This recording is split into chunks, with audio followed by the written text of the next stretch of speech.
Hello and welcome to the Sports 2.0 network for this week's racing preview show for the weekend action this coming weekend. Obviously, I won't be doing it alone. I'm joined by Ace. Ace, how are you doing today?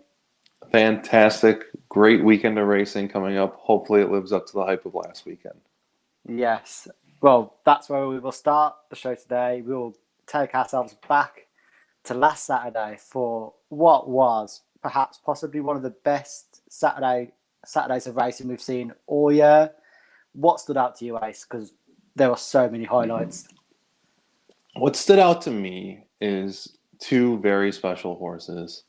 Besides the ridiculous and funny biting incident, Saratoga Racing, everyone was complaining about how chalky it was last Saturday. I enjoyed the heck out of it, in all honesty. The dollar pick six, ready for the dollar pick six, paid $130. It was like favorite, second favorite. But, I've got to say, Jacky's Warrior is a very, very special horse. Life is Good came back from off the shelf, looked great, but the fact that Jacky's Warrior was not the favorite and went off at 3-2 was a gift from the gods. And then let's also not forget Essential Quality. Man, this horse, they're not going to beat you by 4 lengths, 5 lengths. They're going to grind you into the ground, look you right in the eye and say, not today.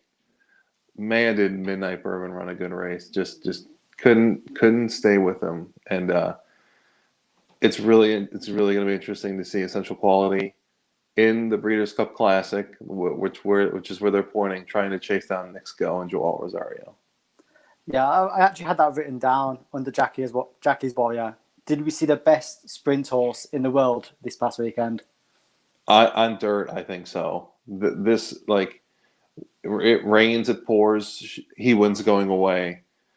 He is consistently beating the best 3-year-old sprinters and has been all year. And in all honesty, I think going into this race, they were like, well, how many best performances of all time can this horse have back to back to back? The limit does not exist. It doesn't. So I think they're going to be very short at the Breeders' Cup, but we'll see. Some horses just don't like traveling west. No, and then I saw this morning on one of the offshore sites that Essential Quality was 4-1 for the Classic. I felt that was like a ridiculously good price for such a good horse. I agree. The thing, if Nick Go can get the distance of 1.25 miles, no one can run with that horse in the front, right? And because Brad Cox has both horses, it's not. I don't think there's going to be a rabbit that's going to be sent out to chase Nick Go and then set this up for Essential Quality. I think it's going to be a Brad Cox exacta. We'll just see if Essential Quality can get up in the end. Yeah. Elsewhere last week, we had Gufo winning the Sword Dancer. I mean, I was heartbroken by that because Japan was so close. It held on by a neck in the end. And also you had, obviously, the whole Firenze Fire, Yalpan in the Farrago. That was a bit of a mess, wasn't it, in the last bit of that? I could not believe that I was not on Gufo. I'm on this horse all the time. And sure enough, the one day I jump off, they win. Now, I had 5 of 6 of the pick 6. Not that it, as mentioned, not that it was going to pay $1 million or anything, but just like, I'm on them, they lose. I'm not on them, they win. I can't believe we've got this far yet. We haven't even spoke about Latruska winning the Person NC, and she is a superstar. She right back as well. You think the way that race played out, you were like, oh, someone's going to close on the outside. And she just barreled down and she just kept going. She is very special. Poor Swiss skydiver, by the way. The connections, I get it. Like they're trying everything out. This horse just needs, I think this horse needs a little bit of a break and then try and figure out where she lands next. Yeah, and where do you land on Malatha? Is she going to the filly and mare at the Breeders' Cup? Malatat, I believe, is going to the distaff. Yeah, the filly and mare distaff. she's going to be a heavy favorite there. I don't see anyone going against the boys anytime soon, in all honesty. No, no. Well, we can only hope that this weekend's action is as entertaining as last weekend. And we will start with the big race at Saratoga, the Jockey Club Gold Cup, a Grade 1 over 1 1/4 miles on the dirt. And it's a Breeders' Cup Classic entry race, so the winner gets in. There have been some pretty famous winners of this in the past. Man O' War, War Admiral, Cigar, Ferrago, John Henry. The list goes on, but who's going to get the win in 2021? I don't think this is a very good field, in all honesty. When I saw this field, I said to myself, okay, I get to choose between Max Player and Happy Saver. I can't go with the Junior Alvarado Bill Mott horse to win to win a big race. So I said to myself, okay, if Max Player can regain form, Asmussen Santana as the third betting choice, I'm going to take a shot here and fire. Where did you land? I was exactly the same as you. I completely scrapped Forza Dion Oro straight away. But I landed on Happy Saver. I'm just going to back that the Suburban run was a bit out of character because he's still 5 from 6. Like, it is a pretty impressive record. And it's just going to be so interesting to see him back up against Max Player again after the Suburban. But I still think this horse, Happy Saver, could be anything that it wants to be because I think it's got that ability. I'm with you, and I was right there. I was like, Max Player, Happy Saver. I might just exact the box this and just bet it heavy because Happy Saver's got Irad and Pletcher. Max Player, Santana Asmussen.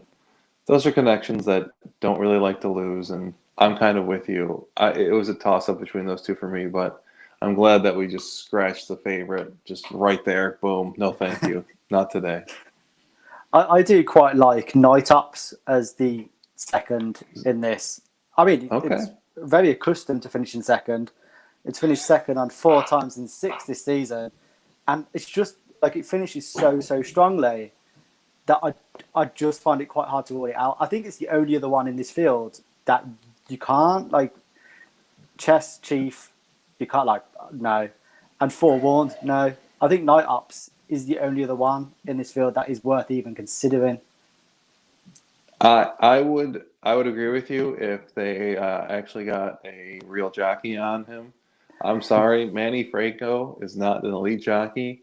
I'm actually surprised that Brad Cox is sticking with Franco here. But then again, I'm surprised that the call wasn't made for a Florent Giroux or someone else to come in and save the day here. But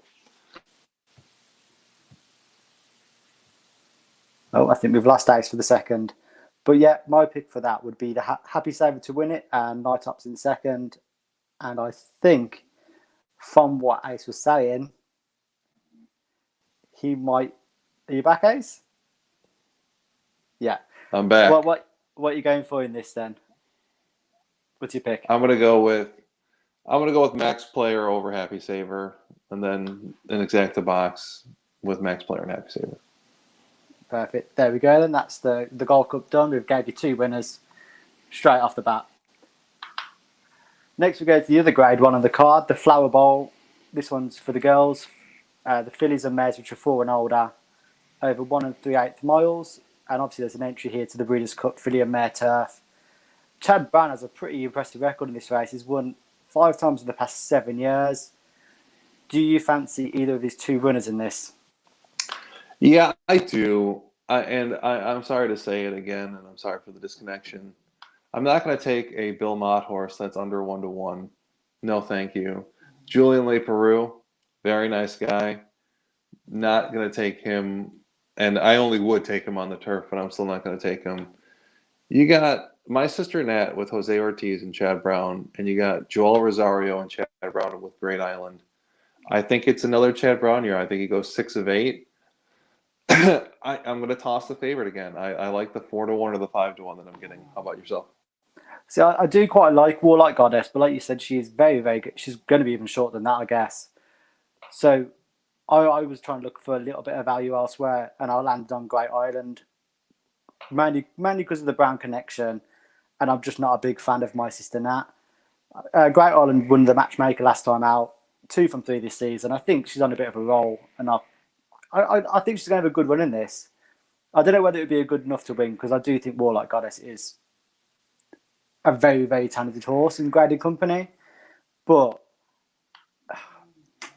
she's just so short, isn't she? That's the problem. Exactly, and you know what? With they're on the grass today, even though it's been raining a lot due to the hurricane. If that turf course isn't absolutely perfect, I like my sister Nat. I like the French connection, right? I'm used to the more softer grass, and to your point, like Great Island's looking quite in form. I would go with a brown exacta here in my book and toss the favorite again. Yeah. You've also got La Signaire in here, who's also French bred as well. But you don't fancy that one's chances. They're just so inconsistent. Is my issue. Like, when I first started to handicap and I saw post 1 La Signaire 5-1, I go, ooh, maybe. And then I looked at the rest of the field and I said, not today. Just not going to happen today. But yeah, if you're going to go against the favorite, I'm with you. I just think I'll take a Chad Brown horse instead. Yeah, fair enough. That's also what I've got written next to La Signaire. Inconsistent. Inconsistent. It's just yeah. inconsistent. Yeah. Second in the game, he's third in the with Jenny Wiley, and third in the Diana. It's not bad, but I mean, you'd want to see wins. Correct, exactly, and all varying lengths, and it's all like, listen, I love turf racing. You can, you win by 3 lengths on the turf. It's impressive, but yeah, just trying to get up in time has been hard for this horse, and there's so many more in better form that it's hard to stick with it. Yeah. So final say on that one, then. Who are you going with? I'm going to go with my sister Nat, and I think you're on Great Island, so one of the Chad Browns. Yeah, either one of the Chad Browns, you're going to get a winner there. Yeah, exactly. Next, we've got the Purest Stakes, which is a Grade 2, also at Saratoga, over 6 furlongs for the 3-year-old fillies. There's going to be a very, very short favourite in this. Super sensational. Will you be taking her on, or are you going to stick with the favourite? I'm gonna stick with the favorite. This is like the Pee-wee leagues of the 3-year-old filly group. No offense, but Super Sensational has shown early in her career that she can compete against the best fillies. I think 6-5 is a short price, but at the same time, I look at the rest of this field. No one stands out to me. No one. So I'm going to go with the back class. I think Super Sensational gets it done for Ricardo Santana and Mark Casse. Yeah, it's another tricky one, really, because Super Sensational obviously has the form in here, and you need to you are taking a chance on any of the other 5, because the other 5 haven't got the same kind of form you want to be betting on. But I would be willing to take a chance on Oksana here. I think she's 2 from 2 on dirt. She was very, very dominant on both starts at Parks Racing. It is a first stake start, but there could be more to come from her. And I feel like if there's going to be one in this field that's going to be best placed to take on Super Sensation, it's probably going to be her. They're going to have to go from the rail, right? Like 6 furlongs, they're just going to have to put their heads down and start trucking. Yeah. Listen, I would never say a bad word about Irad Ortiz Jr. Up until Luis Saez got super hot and Flavian Pratt got super hot, I thought Irad's been the best in the world for a long time. So I am completely with you there. If there's someone that's going to touch him, I would go with Irad. Yeah. I think you've also got Edie Meedy Miney Mo in there that I feel is going to be very, very popular on track, but I'm not. She was second in the Monmouth Oaks, but that's not something you could take into this with any great deal of confidence, is it really? I almost toss every race from Monmouth. You can't use a whip. You can't use a whip. How are you supposed to garner how well a horse is gonna give you an effort? And Victor Espinosa, hero, great guy, not the best jockey anymore. Shipping in for this. No, thank you. No, so final word on that one. Then you're going to be sticking with Super Sensational. Yeah, I think I'm with you on the bookmarks. I think super sensational, and if someone gives them a test, it's gonna be Oksana from the Yeah, inside. yeah. Then our final race today from Saratoga we're going to look at is the Saranac State, which is a Grade 3 over 1 and 1/16 miles on the turf. For 3-year-olds, this should be a pretty entertaining race, Ace. And who do you like? I think this is gonna be the best race of the weekend. It like I honestly, it's there's three choices in this race. Public Sector, Irad, and Chad 7-5. Never Surprised, Luis Saez and Todd Pletcher 8-5, and then Risk Taking also in here, 8-5. Realistically, I'm going to go with Luis Saez and Todd Pletcher. Luis Saez is dominating the Saratoga meet, absolutely dominating it. Never Surprised is a very good horse out of Constitution. I just can't. I want to look at Irad and Chad, but at the same time, Luis Saez has just been dominating. So I'm going to stick with Luis Saez to win this one. Yeah, I agree with you on that. But again, I'm going to go for a bit of value in here because I do like the King for Wesley Ward. I'm going to completely scratch the Kentucky Derby where it was 12th, but I feel like there's improvement there, and obviously John Velasquez has won the last 2 of these as well, which does help his case. And it could be just set up for him to have a good run here. I'm guessing you don't think so. No, thank you. And you know what? When I saw that he was in this race, I said to myself, he's going to take money, and I don't think this horse is going to show up. Like, I honestly wish that maybe some of the other shorter prices weren't even in this race, just because I know how much money Like the King's going to take.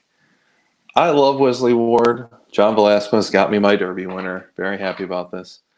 But I like Wesley Ward 2-year-olds, and I like Wesley Ward, special horses. And I just don't think this horse knows what it wants. Is it a turf horse? Is it a dirt horse? Where are we throwing this horse in? What distance? But you know what? I'd be happy to have you keep betting on them because not for me. So, final word on that then. You're going to go for Never Surprised? Never Surprised. Luis Saez gets a nice stakes victory on Saturday. Okay, there we go then. And then we will close off with the Del Mar Derby, which is the Grade 2. Over 1 1/8 miles on the turf. This is an absolutely wide open contest. Ace, out of the 14 runners, which one are you leaning towards? I'm almost going to bookend this race as well. So I like Flashiest, Abel Cedillo. I like Sword Zorro, the 13, with Umberto Rispoli, the turf master out there. And then it's hard to pass up Hudson Ridge, American Pharoah, the 1, Flavian Pratt, and that guy named Bob Baffert. They seem to win. Bob's known as a dirt trainer, but this horse has won some nice turf races. So I like the 1 Hudson Ridge, and then I go all the way to the outside, 13 Sword Zorro and 14 Flashiest. What about yourself? With the Sword Zorro, would the draw kind of put you off him a little bit? Because he's going to lose a fair bit of ground there, isn't he? If it was a 5 furlong race, I would say yes. Because we're going over a mile, I'm not too worried. Umberto has a gift on the grass out there in Southern California. He knows when to go. He knows when to sit. It's really interesting to see him just absolutely bolt up or take back when the field is doing the exact opposite, and it seems to always work out. Am I a little concerned? Sure. But at the same time, I love seeing a nice silk of a 13 or a 14 coming down the stretch flying. So I quite like None Above the Law in here, which is a slightly bigger price, 12 to 1 morning line. It's only had one bad run this season, and that was in the Oceanside. It returned with a really, really good win in the Silky Sullivan. And he stays quite well. He stayed really well with the Alcatraz Stakes, and I just think he has like the traits which you'd be looking for like in this kind of race. If you can piece it all together, I think he's got a good chance here. I'm going to be honest. I think this race is stacked. I think it's absolutely stacked. I think you can go 5, 6 deep and we'll still somehow be wrong. So I'm with you. I like Jersey Joe Bravo, even though he's in Southern California. Peter Miller is a great trainer. I wouldn't blame you one bit. Like I was looking at this race saying, why can't Zoffarelli win the 9? Why can't Crew Dragon with JJ win? It's like you go down this list and it's all like, man, this is just a great race. Well, I'm glad you mentioned the Irish bred horse then, because I've also got him written down because I do quite like him. Obviously, being Irish bred, the turf's going to have absolutely no bearing on him. Mm-hmm. Obviously, Jeff Mullins trained. It looks like he's going to improve even more after he obviously won the Lajala, beating Hudson Ridge and Swordzora, who's obviously later disqualified. But I think there's probably more to come from this one. I am with you, and this is why, I'm going to stick with the connections. I don't very much like Drayden Van Dyke as a jock, but at the same time, like this horse could win. And we've talked about 6 already, so it's a complete toss up here, but it's going to be good racing. It is a bit of a lottery, so you can just throw your hat in and then hope for the best. 1,000,000%. So we'll close off with the best bets for the weekend from myself and Ace. Ace, what would be your one pick for this weekend? My one pick for this weekend is going to have to be, I'm going to take Chad Brown on turf over and over again. It's as simple as that. So if I'm seeing a Chad Brown on turf at Saratoga this weekend, I'm going to get 4-1. I'm going to get 5-1 because I'm not going to be taking any Bill Mott horses. That's the route I'm going to go down. They're all the best bets. And I would be taking a chance on the race we just talked about. So I'll be taking None Above the Law at a pretty nice 12-1. I just think it's a good value pick for that. For such an open race as well. Don't blame me one bit. Bet it across the board. Hopefully they don't win. They come. I think we've lost Ace again. But that will be it for our racing preview show for this week. Thank you so much for joining us. And we hope you can join us again next week for next week's racing preview. Don't forget to like and subscribe to the Sports 2.0 network. Thank you and goodbye.